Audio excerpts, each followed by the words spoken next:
Santai dan cuek reaksi Gubernur Bali, Wayan Koster soal Piala Dunia U20. Gubernur Bali, Wayan Koster terlihat santai dan cuek. Ia tak terlalu khawatir atas karir politiknya dampak pembatalan Piala Dunia U20 2023 di Indonesia. Hal ini bisa dimaklumi karena ia tak nyapres dan ia tetap menjadi pengusaha di Bali. Sementara masyarakat Bali sendiri ternyata ada di belakangnya. Mereka mendukung penuh atas sikap tegas menolak timnas Israel hadir di Piala Dunia U20 2023 di Indonesia. Atas dasar itulah, Wayan Koster tegar hadapi cercaan jutaan penduduk Indonesia. Karena itu, pria yang juga menjabat sebagai Ketua DPD PDIP Provinsi Bali ini menyampaikan ucapan terima kasih kepada masyarakat Bali yang memahami sikapnya. Koster mengatakan pada dasarnya dia tidak berharap FIFA mencoret Indonesia sebagai tuan rumah Piala Dunia.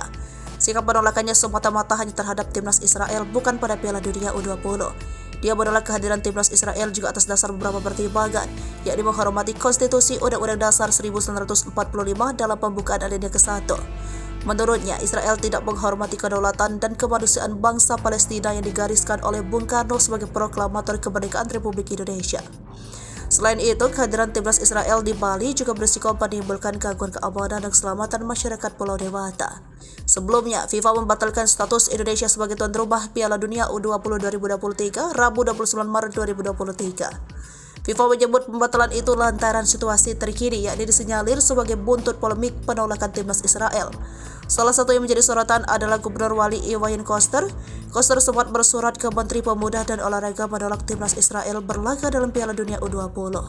Koster dengan tegas menolak kedatangan timnas Israel karena tidak sesuai dengan kebijakan politik pemerintah Indonesia.